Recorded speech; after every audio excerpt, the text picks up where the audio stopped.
As Sienna's fingers clawed desperately at the balcony railing, her husband's mistress slammed both hands into her chest and sent her falling over the edge. For one terrifying second, Sienna locked eyes with her husband, expecting him to save her. Instead, Vaughn laughed. Laughed as his wife plunged toward the ground below. After 9 years of loyalty, sacrifice, and trust, the two people closest to her wanted her gone. What neither of them knew was that a life-changing secret had been set in motion days earlier, a secret powerful enough to turn everything they believed upside down. As Sienna disappeared from sight, the mistress thought she had removed her biggest obstacle. The husband thought he was finally free. But what if they were both catastrophically wrong? Why was Vaughn so desperate to get rid of his wife? What secret had Sienna not yet told anyone? And after that fall, would she even survive long enough to uncover the truth? Before we continue, tell me in the comments, if the person you loved most betrayed you for money, would you forgive them or make sure they regretted it forever? And don't forget to subscribe for more unforgettable stories. Sienna's body crashed through a thick cluster of newly planted shrubs below the balcony. The impact was violent. A sharp crack shot through her arm. Pain exploded across her ribs. The world spun. Then darkness swallowed everything. Above her, standing on the balcony of their multi-million-dollar Brentwood estate, Vaughn Sutter and Briar Penrose stared down. For a brief moment, neither moved. Neither called for help. Neither ran downstairs. The silence between them said more than words ever could. "She's not moving," Briar whispered. Vaughn kept staring. The tension in his face slowly melted. Relief replaced it. "Then it's over." The estate sat on 10 acres in one of Tennessee's wealthiest communities. The mansion alone was worth millions. Luxury cars filled the garage. Their social circle included developers, investors, attorneys, and business owners. To outsiders, Vaughn Sutter looked like a self-made success story. What most people never saw was how much of that success rested on Sienna's sacrifices. 9 years earlier, Vaughn's real estate company had been struggling to survive. Banks rejected him. Investors hesitated. Projects stalled. Back then, Sienna had believed in him when few others did. She sold family jewelry that had been passed down through generations to help cover business expenses. She worked beside him without pay. She handled paperwork late into the night. When deals collapsed, she comforted him. When opportunities appeared, she encouraged him. Little by little, the business grew. Little by little, Vaughn changed. Success made him ambitious. Then entitled. Then selfish. The transformation had been gradual enough that Sienna never fully noticed it happening. Months before the fall, she had started catching small clues. Late-night text messages. Phone calls that ended when she entered the room. Business trips that seemed longer than necessary. Whenever she asked questions, Vaughn had answers ready. "You're imagining things. Work is stressful. Trust me." And she did. Because trust had always come naturally to her. That trust had been shaped by her father, Colter Lockridge. For decades, Colter had built one of the largest private ranch holdings in several states. Most people assumed his wealth came from cattle operations. Few understood the true scale of his fortune. Hidden beneath thousands of acres were valuable energy leases generating enormous revenue. Unlike many wealthy men, Colter rarely spoke about money. He cared more about character. Years earlier, after catching a dishonest business partner stealing from him, he had sat beside a teenage Sienna on a fence overlooking one of his ranches. "Money doesn't reveal who people are," he told her. "It reveals who they've always been." The lesson stayed with her. What she didn't know was how soon she would see it proven.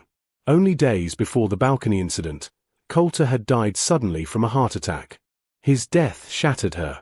During estate meetings that followed, attorneys revealed a closely guarded secret. Colter had left her nearly $100 million in assets. Land, trusts, investments, mineral rights. The inheritance had already been finalized legally, but public disclosure was delayed while attorneys completed administrative filings. Only Sienna and the lead estate attorney knew the truth. No one else. Not even Vaughn. Especially not Vaughn. And that single fact was about to change everything. Meanwhile, hidden beneath Vaughan's betrayal was another betrayal he never saw coming. For nearly 2 years, Briar Penrose had been more than his mistress. She had been quietly preparing her own escape plan. Every smile, every compliment, every promise had a price attached.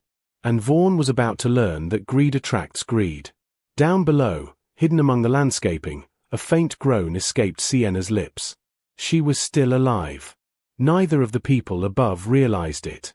And that would become the biggest mistake of their lives. Sienna woke to the steady beeping of hospital machines and a crushing pain that seemed to wrap around her entire body. For several seconds, she couldn't remember where she was. Then the memories returned. The balcony. Briar's hands. Vaughan's laughter. The realization hit harder than her injuries. Tears slid silently down her cheeks. Not because of the broken arm, fractured ribs, or concussion. Because the man she had loved for 9 years had stood there and watched. A doctor soon explained that she was lucky to be alive.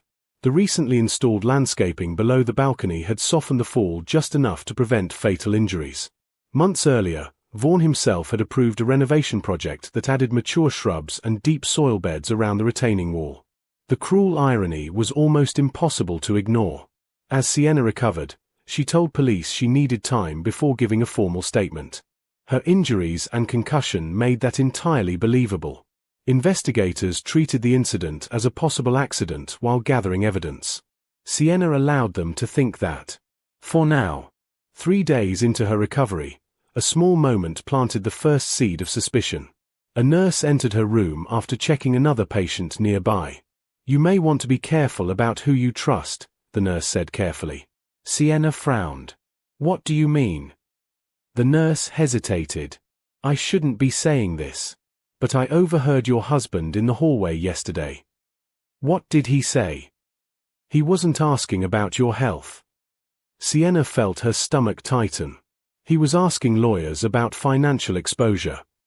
The room suddenly felt colder. Not my recovery. Not my condition. Money. The same night, a memory surfaced. Weeks before his death, her father had called unexpectedly. His voice had been unusually serious. "If something feels wrong, trust your instincts." At the time, she thought he was simply being protective. Now those words echoed through her mind. For the first time, she stopped making excuses for Vaughan. The next morning, she contacted a private investigator named Nolan Crew, a former financial crime specialist recommended by her father's attorney. Nolan listened carefully as Sienna explained everything. The affair. The push. The suspicious behavior. Before ending the meeting, he gave her a warning. If your husband was willing to betray you personally, there's a good chance he's hiding other things too.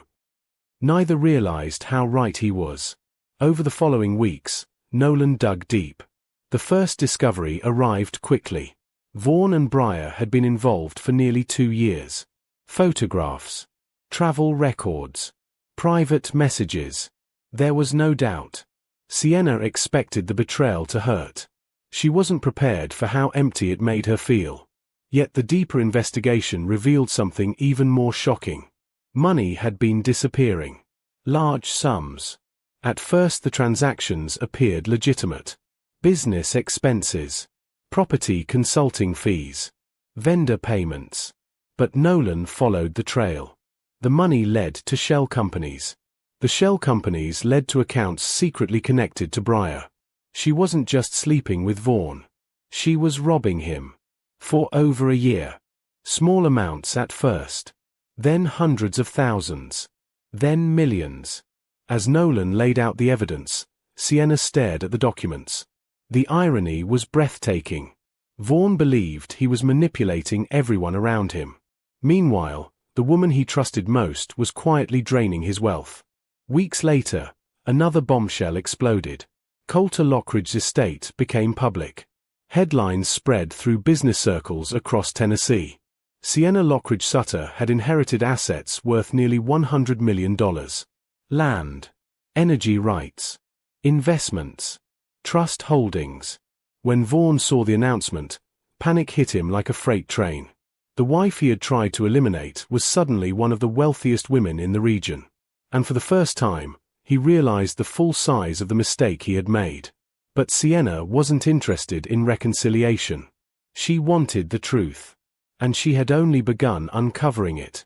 The moment the inheritance became public, Vaughn Sutter's entire attitude changed. For months, he had ignored Sienna's calls, dismissed her concerns, and treated her like an obstacle standing in the way of the future he wanted with Briar Penrose. Now he was calling constantly. Text messages arrived every day. "We need to talk. There are things you don't understand. I still love you. Let's fix this." Sienna never replied. From her temporary residence on one of her father's ranch properties, she watched the messages pile up. Each one felt hollow.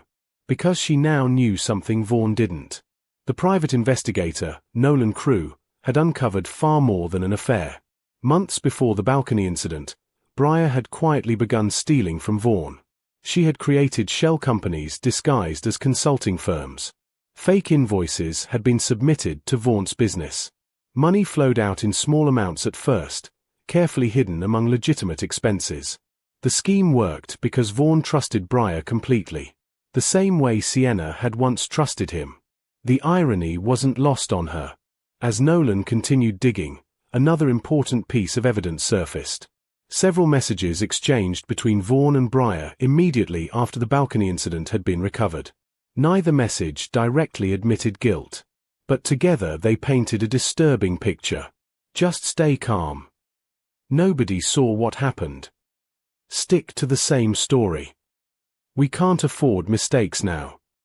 The language raised serious questions for investigators. Questions that would become increasingly difficult to answer. Meanwhile, Briar was beginning to panic. The inheritance announcement had changed everything. She had believed Sienna was powerless. Now Sienna possessed resources that neither she nor Vaughn could compete with.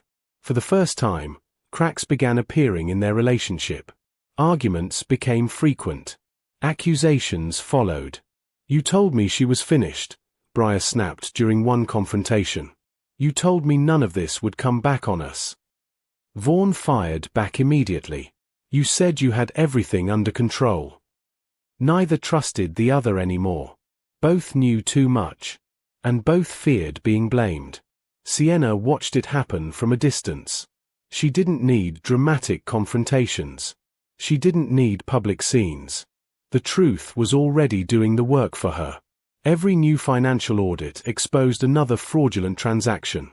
Every investigation uncovered another lie. Business partners began distancing themselves from Vaughn. Lenders demanded explanations. Longtime associates stopped returning calls. The empire he had spent years building wasn't collapsing because of Sienna's revenge. It was collapsing under the weight of his own decisions. And the worst part? He still didn't fully understand how much evidence was waiting to surface. The fall from the balcony had not ended Sienna's story. It had only exposed everyone else's. The collapse came faster than anyone expected.